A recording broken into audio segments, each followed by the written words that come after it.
बिहार में विधानसभा चुनाव नजदीक आते ही एनडीए के अंदर सीटों का बंटवारा बड़ा मुद्दा बन गया है। इस बार सीटों की लड़ाई पहले से ज्यादा दिलचस्प हो गई है, क्योंकि अब तक भाजपा और जेडीयू, जो एनडीए के दो बड़े दल माने जाते हैं, यह तय नहीं कर पाए हैं कि कौन कितनी सीटों पर चुनाव लड़ेगा। इस देरी की वजह से एनडीए के तीन छोटे दल, जो कि लोक जनशक्ति पार्टी रामविलास, हिंदुस्तान अवाम मोर्चा और राष्ट्रीय लोक मोर्चा, इंतजार में है और उनकी नजर भाजपा और जेडीयू की बातचीत पर टिकी है कि किसको कितनी सीटें मिलेंगी। वहीं बात करें कि पिछले विधानसभा चुनाव 2020 में भाजपा और जेडीयू ने अपने हिस्से से 18 सीटें छोटे दलों को दी थी, लेकिन इस बार हालात और मांगे दोनों बदल गए। इस बार एनडीए में लोजपा रामविलास भी शामिल है, जिसने हाल ही में हुए लोकसभा चुनाव में 5 सीटों पर जीत हासिल की थी। अब वह विधानसभा चुनाव में 30 से ज्यादा सीटें चाहती है। वहीं बात करें हिंदुस्तान अवाम मोर्चा भी कम से कम 20 सीटों की मांग कर रहे हैं। लोकसभा चुनाव में हिंदुस्तान अवाम मोर्चा और राष्ट्रीय लोक मोर्चा को एक सीटें दी गई। उस समय हम के नेता जीतन राम मांझी जीतकर केंद्र में मंत्री बने, जबकि रोलोमा के प्रमुख उपेंद्र कुशवाहा हार गए थे, लेकिन उन्हें राज्यसभा भेज दिया गया। वहीं कुशवाहा अभी तक खुलकर नहीं बता रहे कि वह कितनी सीटें चाहते हैं, लेकिन खबर है कि उनके 15 से ज्यादा उम्मीदवार मैदान में पहले से ही सक्रिय हैं। यही हाल में हम और लोजपा रामविलास का भी है, यही हाल उनका भी है, जिनके संभावित उम्मीदवार भी अपने अपने इलाकों में चुनाव की तैयारियां कर रहे हैं। अब सबसे बड़ा सवाल यह है कि भाजपा और जेडीयू के बीच सीट बंटवारे का फॉर्मूला कब तय होगा और क्या छोटे दलों की मांग के हिसाब से सीटें मिल पाएंगी। जानकारों का कहना है कि एनडीए में सीटों का अंतिम बंटवारा महागठबंधन, जो कि विपक्षी गठबंधन के बंटवारे के बाद ही होगा। ऐसा इसलिए ताकि अगर किसी छोटे दल को उम्मीद से कम सीटें मिले तो वह नाराज होकर गठबंधन छोड़ना और फैसला ना करे, गठबंधन को छोड़कर फैसला ना करे। इसी बीच बिहार के उप मुख्यमंत्री सम्राट चौधरी ने भी पटना में मुलाकात के बाद पूर्व मंत्री और केंद्रीय मंत्री जीतन राम मांझी का बयान चर्चा में है। मांझी ने साफ कहा कि एनडीए में सीट बंटवारे लगभग तय हो चुके हैं और किसे कितनी सीटें मिलेंगी इस पर भी सभी को संतुष्ट रहना होगा। उन्होंने कहा कि इसमें किसी तरह का विवाद नहीं है और विपक्ष सिर्फ अफवाह फैला रहा है। मांझी ने यह भी कहा कि 2025 में एनडीए की सरकार बनना जरूरी है और इसलिए भी सभी दल मिलकर एकजुट होकर चुनाव लड़ेंगे।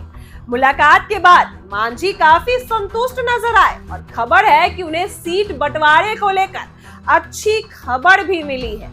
वहीं राजनीतिक जानकार मानते हैं कि यह मुलाकात एनडीए के अंदर चुनाव से पहले रणनीति और तालमेल बैठाने की दिशा में एक बड़ा कदम माना जाता है। हालांकि भाजपा और जेडीयू के बीच खींचातानी भी कम नहीं है। जेडीयू जो 122 सीटों पर अड़ी हुई है, लेकिन भाजपा चुप है, लेकिन अंदर ही अंदर वह भी अपने हिस्से को ज्यादा से ज्यादा रखने की कोशिश कर रहा है। वहीं दूसरी तरफ बात करें तो छोटे दल भी अपनी ताकत दिखाने में जुटे हैं। लोजपा रामविलास, हम और रोलोमा के नेता और कार्यकर्ता गांव-गांव जाकर लोगों से संपर्क कर रहे हैं, प्रचार कर रहे हैं और माहौल बना रहे हैं। इसके अलावा इरादा साफ है कि वे अपनी सीटों की मांग पर मजबूती से अड़े रहेंगे। राजनीतिक माहौल को देखते हुए साफ है कि एनडीए के लिए इस बार का सीट बंटवारा आसान नहीं होगा। बड़े दल अपनी सीटें बचाना चाहते हैं और छोटे दल अपनी हिस्सेदारी बढ़ाना चाहते हैं। इन सारी परिस्थितियों में सभी को संतुष्ट करना और गठबंधन को एकजुट रखना भाजपा और जेडीयू के लिए काफी चुनौतीपूर्ण होगा, चुनौती साबित होगा। कुल मिलाकर अगर बात करें तो सीट बंटवारे पर अभी भी सस्पेंस बना हुआ है। मांझी के बयान से लगता है कि ऊपर से स्तर पर कोई फॉर्मूला बन चुका है, लेकिन अभी उसकी आधिकारिक घोषणा नहीं हुई। माना जा रहा है कि जैसे ही महागठबंधन अपने सीट बंटवारे की घोषणा करेगा, वैसे ही एनडीए भी अपनी योजना सबके सामने रख देगा। तब तक सभी दल अपनी अपनी तैयारी में जुटे हैं, क्योंकि बिहार की राजनीति में आखिरी समय पर भी समीकरण बदलना आम बात है, तुरंत बदल सकता है।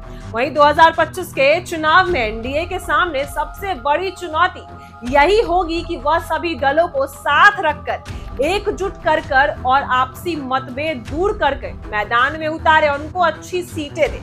अगर ऐसा होता है तो यह जनता के बीच एक मजबूत संदेश जाएगा कि एनडीए पूरी तैयारी से और एकजुट और सरकार बनाने के लिए पूरी ताकत झोंक दिया गया है। वहीं अगर सीट बंटवारे पर खींचातानी लंबी चली तो यह विपक्ष के लिए मौका बन सकता है। इसलिए अब सबकी नजर इस बात पर है कि भाजपा और जेडीयू के नेता कब बैठकर अंतिम फैसला लेते हैं और एनडीए के चुनाव अभियान की शुरुआत करते हैं। मांझी ने नीतीश से भी मुलाकात की। मांझी इस मुलाकात के बाद खुश नजर आए और बताया जा रहा है कि उन्हें सीट बंटवारे को लेकर अच्छी खबर मिली है। वहीं राजनीतिक जानकारों का मानना है कि यह मुलाकात चुनाव से पहले एनडीए के अंदर तालमेल और समझौता बनाने की कड़ी में बड़ी कोशिश मानी जा रही है। हालांकि भाजपा और जेडीयू दोनों ही अपने अपने हिस्से को ज्यादा से ज्यादा रखने की कोशिश में है। जेडीयू 122 सीटों पर अड़ी ही हुई और अड़ी रहेगी, जबकि भाजपा इस पर कोई प्रतिक्रिया नहीं दे रहा, लेकिन अंदर ही अंदर अपने रणनीति बनाए रखा है। उधर छोटे दल भी अपनी मांगों को मजबूत करने में तुले हुए हैं। लोजपा रामविलास, हम और जीतन राम मांझी की सारे दल अपनी मांगे पूरी कर रहे हैं, अपनी मांगों को खुलकर रखे हैं। लेकिन मांझी के बयान से लग रहा है ऊपर के स्तर पर कोई फॉर्मूला तो जरूर बना है और जैसे ही महागठबंधन अपनी सीटों का ऐलान करेगा वैसे ही एनडीए भी अपनी योजना बताएगा। तब तक सभी दल अपनी अपनी तैयारी करते रहेंगे, क्योंकि बिहार की राजनीति में अक्सर देखा गया है कि आखिरी समय में ही समीकरण बदल जाते हैं। इस बार के एनडीए में सामने सबसे बड़ी चुनौती सीटों का बंटवारा ही होगी। अब जनता भी को देखना है कि संदेश मिले कि गठबंधन मजबूत है या मिलकर सरकार बनाने के लिए तैयार है। अगर सारी सीटों का बंटवारा अच्छे तरीके से होता है तो जनता को भी एक अच्छा संदेश जाएगा। फिलहाल ऐसी ही वीडियो के लिए बने रहे हमारे साथ। आप देख रहे हैं इनसाइडर।